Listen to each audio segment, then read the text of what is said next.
Olá, amigos, amiguinhas. Vamos pedir a permissão e a proteção da corrente da fraternidade que dirige os trabalhos da nossa casa, aos bons espíritos aqui presentes, que estejam conosco nesse momento, nos ajudando, nos orientando, para que a gente possa entender essa lição de hoje. Nós estamos, continuando com o nosso estudo do Livro dos Médiuns, nós estamos no capítulo 23.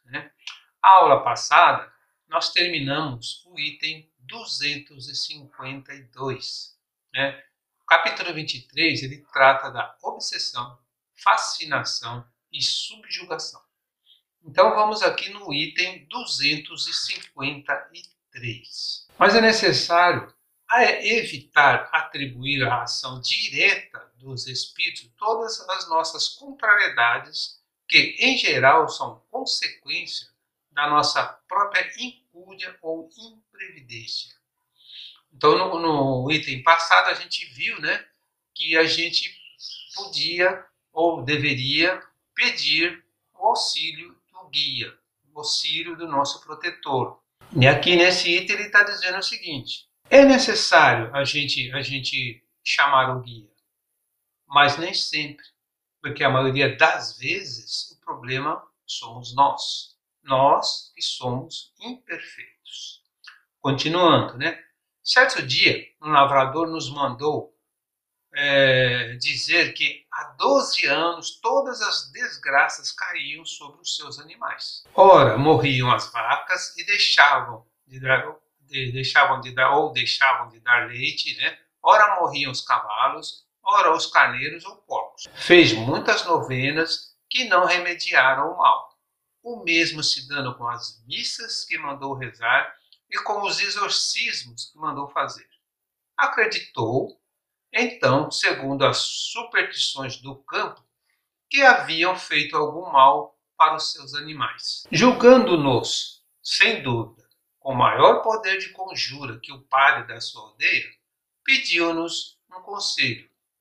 Eis a resposta que obtivemos. Então, esse lavrador, achava que alguém tinha feito alguma macumba, como a gente diz hoje, algum trabalho, E ele, depois de tentar várias opções, pediu então a ajuda, de Kardec, aqui, da equipe de Kardec, no caso. E aí Kardec recebeu de um espírito que estava ajudando, a seguinte informação: a mortandade ou as doenças dos animais desse homem provém dos seus currais infectados que ele não manda limpar, porque isso custa. Então, na verdade, não era nenhum espírito, não era nenhuma macumba, não era nada de mal.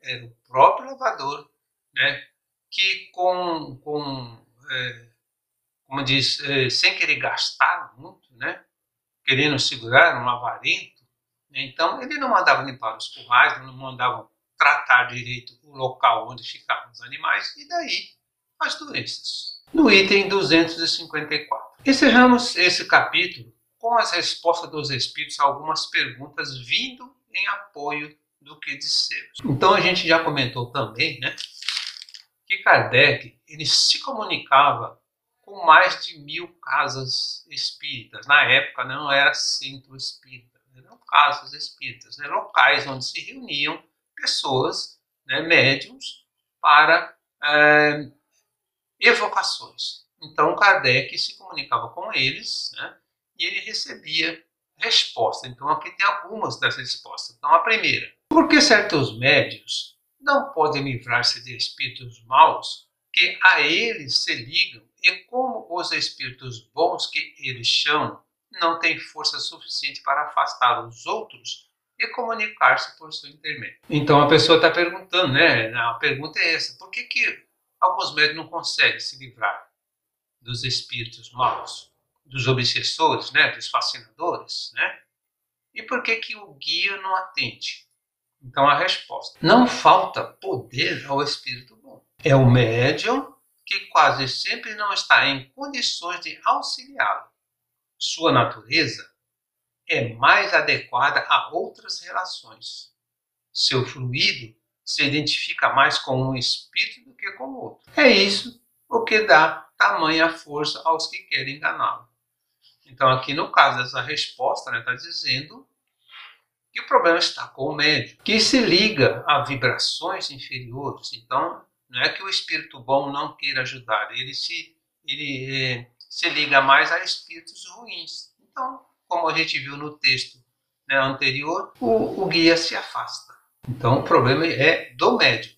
A segunda pergunta. Parece-nos, no entanto, que há pessoas bastante meritórias e de moralidade irrepreensível e, não obstante, impedidas de comunicar-se com os espíritos bons. Então, a pergunta: pessoas boas, né, aparentemente com merecimento, né, com uma boa moralidade, e não conseguem receber um bom espírito. Por quê? A resposta: não é uma prova. E quem te pode dizer que não trazem o coração um tanto manchado de mal? Que o orgulho não controla um pouco essa aparência de bondade? Essas provas revelam ao obsedado a sua fraqueza e devem incliná-lo para a humanidade. Há alguém na Terra que possa dizer-se perfeito? Aquele mesmo que tem todas as aparências da virtude pode ter ainda muitos defeitos ocultos, um velho fermento de imperfeição.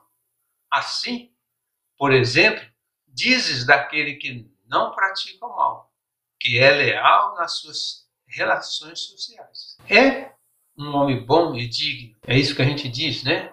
Pessoa perfeita, aparentemente perfeita, né? A gente já ouvia, né, na nossa infância, que quem vê cara não vê coração. Então, às vezes, a pessoa parece perfeita, com uma moral elevada, só faz ou fala coisas boas, né? Mas, como ele diz aqui na pergunta, quem pode dizer que é perfeito?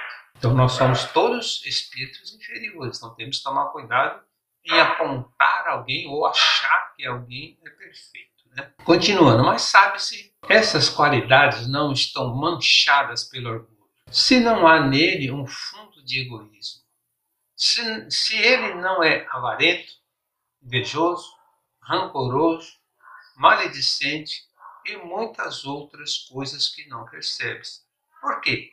As tuas relações com ele não te deram motivo a descobri-las. O meio mais poderoso de combater a influência dos espíritos maus é aproximar-se o mais possível da natureza dos bons. Então, não é porque a pessoa tem aparência de pessoa boa, né? Aquela pessoa que fala mansinho, tudo certinho, tudo direitinho. Às vezes, a gente não tem como verificar, como ver o que está embutido, o que está escondido. Como se diz, né?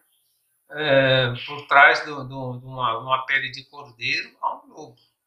Então, às vezes, a gente não está enxergando, né, aquele problema. A gente acha que a pessoa é perfeita, não é? Na pergunta número 4, a privação de comunicar-se com certos espíritos seria uma espécie de punição? Então, a gente viu também, né, na aula passada, que aquelas duas senhoras, o guia se afastou. Então, ela estava privada de falar, ou de se comunicar com o seu guia.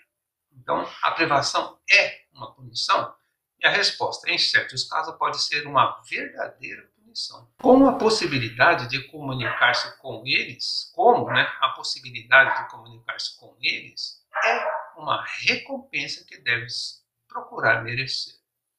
Então, a recompensa, né, que a gente deve procurar merecer, né, quando a gente deve agradecer, aliás, né, quando a gente consegue ter uma comunicação com o nosso guia espiritual. Porque o nosso guia espiritual, ele vai evitar, quando a gente consegue comunicar com o guia espiritual, ele evita também, né, que outros se aproximem. Ele fala aqui para a gente voltar lá no item 220. Né? O item 220 fala sobre a falta, né, de comunicação com o guia espiritual temporariamente, ou a perda da comunicação com o guia temporariamente, por conta de nossos atos imperfeitos. A pergunta número 5. Não se pode também combater a influência dos maus espíritos orientando-os moralmente? Então, também vimos isso, né, na aula passada. Você pode orientar aquele espírito que está perturbando, né, para que ele se modifique. Mas, né, não é bem assim. Então a resposta que a essa pergunta, sim. Mas é o que não se faz e não se pode deixar de fazer. Então você deveria fazer, não pode deixar de fazer. Por quê? É frequentemente uma tarefa que foi dada a que devias cumprir cuidadosamente e caridosamente, religiosamente. Por meio de bons conselhos, pode-se levá-los a arrependimento e apressar-lhe os adiantamentos. Então a gente deveria fazer isso, mas a gente não faz, né? A gente tentar ajudar aquele irmão inferior, tentar aconselhar através de uma orientação boa, né? Como a gente viu também na aula passada, a gente pode solicitar a ajuda do nosso guia espiritual. E aí a gente consegue, né, fazer com que aquele irmãozinho entenda que está praticando mal, e isso vai contribuir, né, para o adiantamento dele. Ele vai conseguir evoluir também, aprendendo um pouquinho mais. Essa pergunta 5 tem uma pergunta 5A. Como pode um homem ter mais influência, nesse caso, do que os próprios espíritos? Então a pessoa está perguntando aqui, né, como é que pode, né, o médium conseguir convencer um espírito inferior mais do que os espíritos superiores, no caso, ou no guia, né? Então a resposta: os espíritos perversos se aproximam mais dos homens que procuram atormentar do que dos espíritos, pois destes se afastam o mais possível. Nessa aproximação aos humanos, quando encontram quem os tentaram moralizar, a princípio não lhes dão ouvido e até riem-se dele. Mas, depois, se este souber prendê-los, acabam por sentir-se tocados. Os espíritos, né, ouvem mais o encarnado. É que eles se aproximam mais. A gente pode falar, vamos dizer assim, quase que na mesma altura, na mesma língua. Nós todos somos espíritos inferiores, estamos no mesmo patamar. Então a gente consegue falar com eles. Se a gente conseguir fazer com que eles entendam, eles vão acabar sentindo-se tocados. E já os espíritos superiores, eles fogem, porque eles sabem que vão levar ali uma bronca, né, uma corrigenda pesada. Então eles não querem ouvir, eles fogem. Mas os encarnados conseguem fazer com que eles entendam, né, um pouquinho de persistência, como a gente já falou também, né? É difícil às vezes, a gente tem que tentar, né? E ter uma parte moral boa. Os espíritos elevados só podem falar-lhes em nome de Deus. E isso os apavora. O homem não tem, e é evidente, é evidente, mais poder que os espíritos superiores, mas a sua linguagem é mais acessível à natureza inferior. E vendo a influência que podem exercer os espíritos inferiores, compreende melhor a solidariedade existente entre o céu e a terra. Além disso, o ascendente que o homem pode ter sobre os espíritos está na razão de sua superioridade moral. Ele não domina os espíritos superiores, nem mesmo os que, sem serem superiores, são bons e benevolentes. Mas pode dominar os espíritos que lhe forem moralmente inferiores. Então, a superioridade moral do médico, né, do médium, é que vai fazer o espírito ceder. Né? A gente não vai poder, como diz aqui o texto, dominar um espírito superior. A gente não vai poder convencer ou modificar um espírito que está acima do nosso grau de evolução. Mas aqueles espíritos, como eu disse, que estão no mesmo nível nosso, né, ou inferiores ao nosso, a gente consegue sim dominá-los. A pergunta número 6. Aliás, voltando um pouquinho, né, nesse caso de dominar os espíritos, eles pedem aqui para a gente verificar o item 279. 279 a gente não chegou ainda, né, mas ele trata de como influenciar, né, os espíritos. Como você conseguir influenciar? Que tipo de influência a gente pode ter ou não sobre um irmãozinho? Na pergunta 6. A subjugação corpórea em seu desenvolvimento poderia levar à loucura? Então, né, a gente viu subjugação, a gente sabe que o subjugado comete atos horríveis que causam vergonha a ele. Ele sabe que está errado, que está fazendo errado, mas não consegue evitar. Então isso pode levar à loucura? A resposta é sim.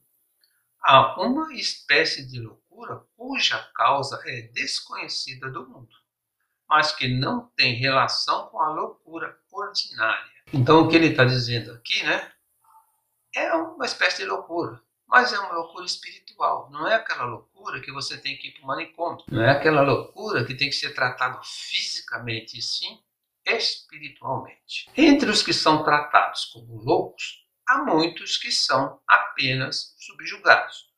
Necessitam de um tratamento moral, enquanto os tornam loucos verdadeiros com os tratamentos corporais. Então, os tipos de tratamento que existiam, né, ainda hoje ainda tem algum tratamento que é prejudicial, né, tratam fisicamente um problema espiritual. Né? Então, o tratamento que existia naquela época, na época de Kardec, acabava deixando realmente louco, porque a pessoa não era louca, mas aí com o tratamento, como ele diz aqui, né, acabavam ficando loucos.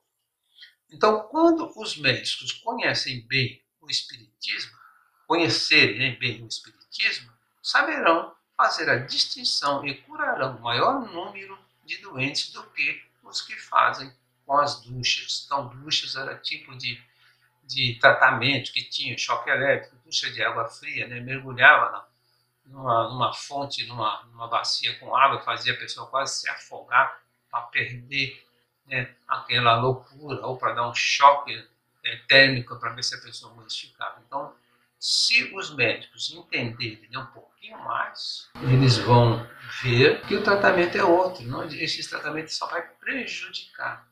O tratamento espiritual é mais aconselhável. Na pergunta número 7, o que você deve pensar dos que, vendo algum perigo no espiritismo, julgam que o meio de evitá-lo seria proibir as comunicações espíritas? Então, existem médiums, né, que têm medo das comunicações e fogem da casa espírita. Eu conheço, né, bons médiums que ficaram com medo. Como a gente viu aqui, tem que estudar. Você tem que saber que tipo de comunicação você está dando. Né? Por que você está dando aquela comunicação? Então, às vezes, assusta. E o médium não quer mais saber da casa espírita, ele foge. Ou, né, alguns entendidos, vamos dizer assim, acham que deveria acabar logo com o espiritismo, assim não teria mais esse problema. Então é o que ele diz aqui, né? Julgam que o meio de evitá-lo seria proibir as comunicações espíritas. A resposta: se eles podem proibir certas pessoas de se comunicarem com os espíritos, não podem impedir as comunicações espontâneas a essas mesmas pessoas, pois não podem suprimir os espíritos nem impedir que exerçam a sua influência oculta.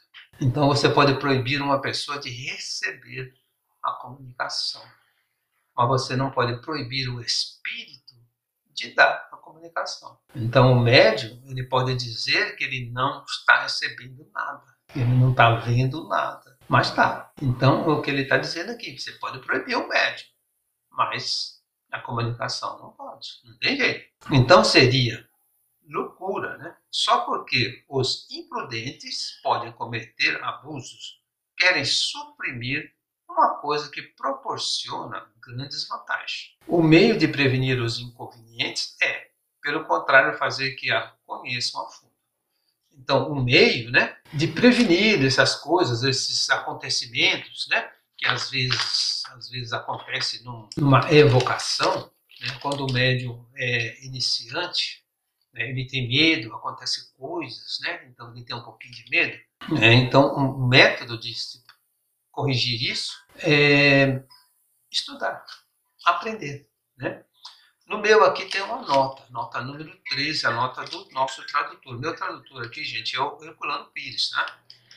Então, em seu livro, o mundo, o novo mundo da mente, né, da coleção existente na Universidade de Duke, de mais de 3.000 casos de ocorrências, né, espontâneas, selecionou-se uma centena de casos que sugerem a ação de certo agente espiritual, com muito maior força do que qualquer outra explicação. Então ele está falando aqui, né, da força do espírito, né, na hora da comunicação. Então o espírito diz, por que o espírito tem mais força do que o médium ou do que alguém que está ali atendendo, né? É porque aquela pessoa não tem estudo, não tem uma parte moral boa, então não consegue dominar o espírito. Então, como a gente viu, você tem que estar no mesmo nível dele ou um pouquinho acima. Aí você consegue sim dominar. E esse um pouquinho acima é acima moralmente, né? Se a sua parte moral for um pouquinho mais elevada, a gente pode conseguir. A gente viu também, né, na aula passada, das duas senhoras. E o conselho que o Espírito deu foi que elas melhorassem a língua, porque estavam falando demais, estavam ofendendo as pessoas, estavam prejudicando pessoas, e elas achavam que não estavam fazendo mal nenhum. Então, só o fato de melhorarem o palavreado, melhorarem as ofensas, né, já o guia delas iria se aproximar novamente e o obsessor afastaria. O meu tradutor aqui também, né, o Herculano, ele colocou algumas observações para a gente finalizar esse capítulo. A fascinação é mais comum do que se pensa. No meio espírita, ela se manifesta de maneira ardilosa através de uma avalanche de livros comprometedores, tanto psicografados como sugeridos a escritores vaidosos, ou por meio de envolvimento de pregadores e dirigentes de instituições que se consideram devidamente assistidos para criticarem a doutrina e reformularem os seus princípios. Então, ele está falando da primeira nota aqui, né, do Herculano, é sobre a fascinação. Entre 70% a 80% dos médiuns são fascinados. Eu conheço uma pessoa, um médium, que recebe Chico Xavier. Eu já vi comunicações dessa pessoa. O espírito que se apresenta, pelo menos das vezes que eu vi, ele não diz que é Chico. Não diz que é Chico, apenas vem fazer uma oração. Porém, as pessoas que estão ao redor, né, a gente já viu há pouco aqui, né, nos itens passados, que os próprios colegas elogiam e levantam a vaidade daquele médium, né? Então, no caso dessa médium que eu conheço, quando ela faz uma oração com a voz aparentemente de Chico, todo mundo fala, é o Chico, é o Chico, é o Chico. Então isso envaidece o médium e faz com que ele continue fascinado. Porém, eu não me lembro desse espírito que se apresenta ter dito que ele é o Chico. Então, Chico não viria aqui só para fazer uma oração no final de uma apresentação, no final de um trabalho qualquer. Mas, né, o próprio Herculano que já está dizendo, né, muitos livros, a gente sabe, né, que tem livros e livros, se não me engano, são mais de 150 milhões de títulos que se dizem espíritas. Então, a gente aconselha, para quem quer aprender, Kardec, né, os livros de Kardec e os livros de André Luiz, Emmanuel, né, editados por Chico, psicografados por Chico. Os outros podem ter, não vou aqui criticar ninguém, né, mas há de se ter um pé atrás com outros autores que dizem que estão psicografando o espírito fulano de tal. Muito cuidado com isso, né? A outra nota do tradutor aqui, né, manias, trejeitos, esgares quer dizer caretas, né? Então, manias, trejeitos, caretas, tiques nervosos e estados permanentes de irritação provêm, em geral, de subjugação corpórea. Contam-se por milhares os casos de curas obtidas em sessões espíritas, Os médicos espíritas, hoje numerosos, geralmente conhecem essa causa e encaminham os clientes a trabalhos apropriados. Os médicos não espíritas continuam a dar de ombros e rir do que não conhecem, como fazem os seus colegas, ou faziam, né, os seus colegas dos tempos de Pasteur, a respeito das infecções. Então, o que ele está dizendo é que na mesa mediúnica, quando o médium começa a fazer caretas, trejeitos, né, mania, tem médium que só recebe o guia se ele estiver sentado naquela cadeira, naquela posição de costume. Se mudar de lugar, não recebe. Então, são manias. Tem médium que faz careta, bate na mesa, bate palma, né, se esfrega. Isso tudo é subjugação. Tá? É diferente, gente, é diferente, né, do médium que se transforma. Existe médium que quando ele recebe uma entidade, você olha no rosto do médium e você vê a entidade. A fisionomia do médium se transforma. É diferente. Tá? Então, subjugação são jeitos, são trejeitos, são manias. Então, a gente precisa tomar cuidado com essas manias. Então, como ele diz aqui, né, o tratamento, quando a gente manda, né, o atendimento fraterno, fazer um tratamento, tem médium que acha ruim. Ah, não, mas eu já sou médium há muitos anos. Tem que fazer. Tem que mudar, né? Para que não seja subjugado. A nota 3, a terminologia espírita, como se vê, é específica e perfeitamente ajustada aos novos conceitos decorrentes das pesquisas mediúnicas. Então, o que ele está dizendo? Os termos, né, que a gente usa, que Kardec usou, foi ajustada às pesquisas mediúnicas, foi feitas, né, através de pesquisas mediúnicas. Como a gente falou, Kardec se comunicava muito. Continuando, né? Alguns confrades costumam substituir essa terminologia por outra derivada das ciências contemporâneas. Não vemos razão para isso nos quadros doutrinários. Cada ciência possui a sua linguagem própria. E a ciência espírita se encontra bem aparelhada nesse sentido. Por outro lado, os conceitos espíritas nem sempre encontram expressão adequada na terminologia científica atual. Então, algumas pessoas querem mudar o nome, né? Ah, é fluido universal, é fluido disso, é fluido daquilo. Não, porque não pode falar fluido cósmico universal, tem que ser só universal, só cósmico, ou não pode ser água fluídica, tem que ser água magnetizada. Não, quer mudar a terminologia. Então, Herculano está sendo bem claro aqui. Isso foi construído ou foi adquirido através, né, de pesquisas mediúnicas. Então, mas a ciência diz assim, a gente tem que, né, pensar se tem necessidade de mudar essa terminologia. Na nota número 4, perguntam algumas pessoas como Deus deixou a humanidade tanto tempo sem recursos diante desse inimigo invisível. Por que Deus deixou, né, a humanidade sem saber do espiritismo, sem saber que isso era inimigo? A resposta, né? Mas a verdade é que a mediunidade sempre existiu e que as suas manifestações vêm de todos os tempos, como Kardec já explicou. Assim, como sempre houve meios empíricos de combater, né, os micróbios, mesmo quando não eram conhecidos, houve-os também de controlar a influência dos espíritos, desde os tempos primitivos. Então, há pouco nós falamos sobre Pasteur, né, que não dava, né, a equipe de Pasteur não dava muito ouvidos às infecções, né, achando que aquilo era brincadeira, que não era.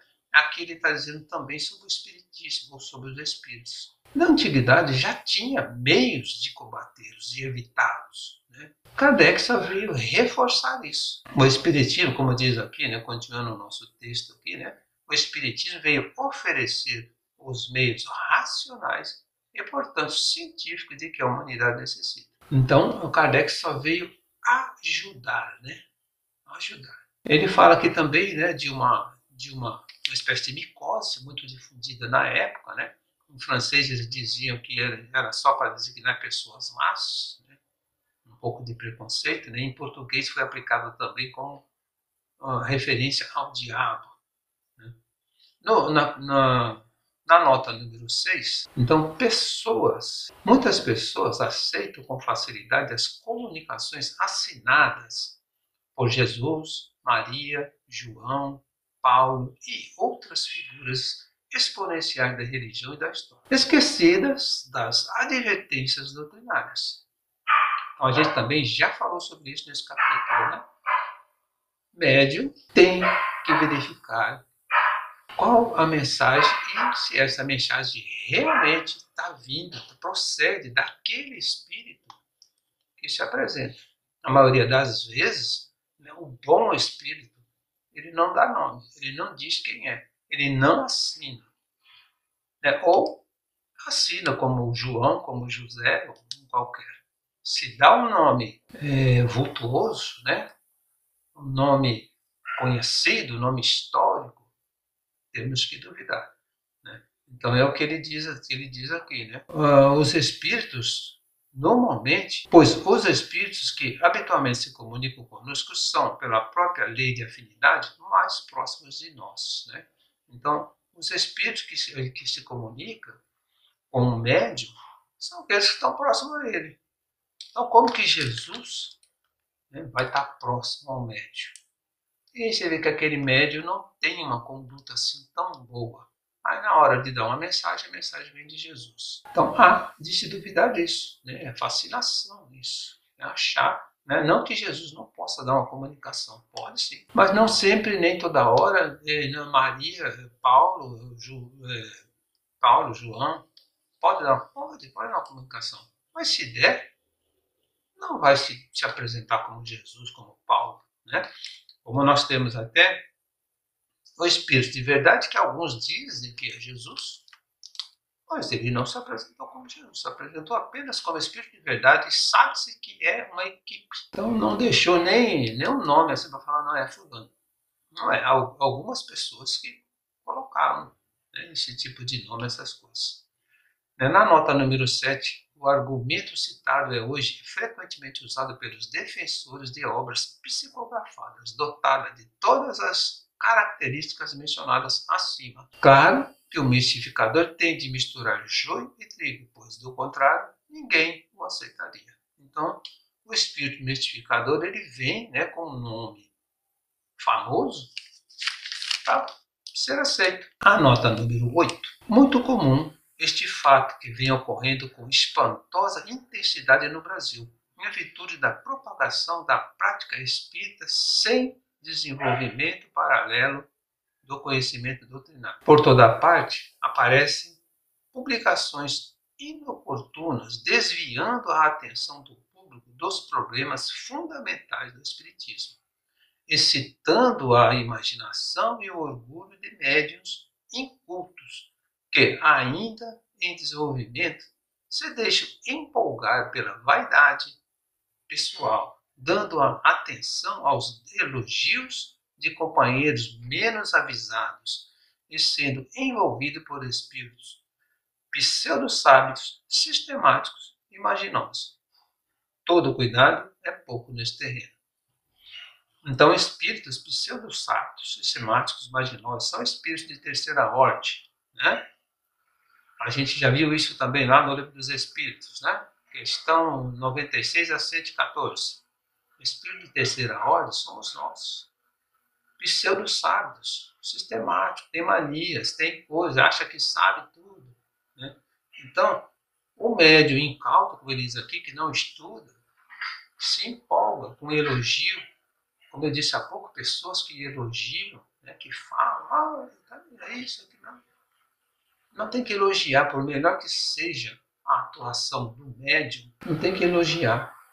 O médium vem para trabalhar, para praticar a caridade.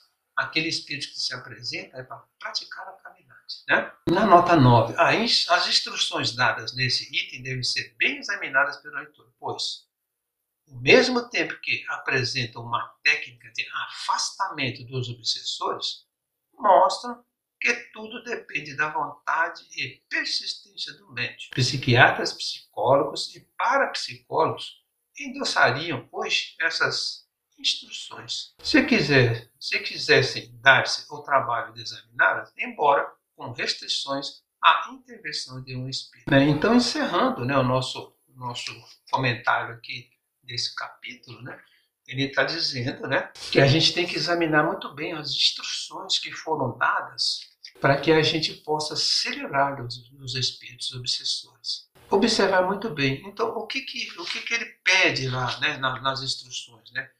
Que a gente tenha uma moral elevada, que a gente aceite as críticas. Se um colega vem falar que, olha, essa comunicação que você deu aí parece que não está muito bem, a gente tem que aceitar. A gente tem que diminuir o nosso palavreado, as nossas ofensas, a maneira como a gente fala.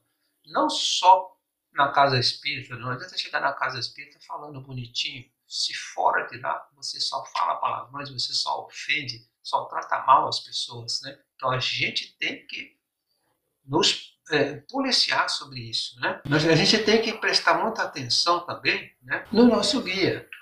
Para tudo devemos pedir a ajuda dele. Se nós, como eu falei antes, a gente não policia as nossas palavras, nossos atos, as nossas ações, o guia se afasta. E aí quem vai se aproximar vai ser o obsessor. Então a gente tem que sempre fazer um exame de consciência para que a gente saber que a gente esteja bem, que a gente possa receber sempre bons espíritos. Como foi dito, os espíritos se aproximam de acordo com a nossa vibração. Então, se a gente está vibrando coisas boas, só espíritos bons vão se aproximar de nós. Na próxima aula, a gente vai para o capítulo 24. O capítulo 24 trata da identidade dos espíritos. Então, até a próxima semana. Que Jesus abençoe a todos.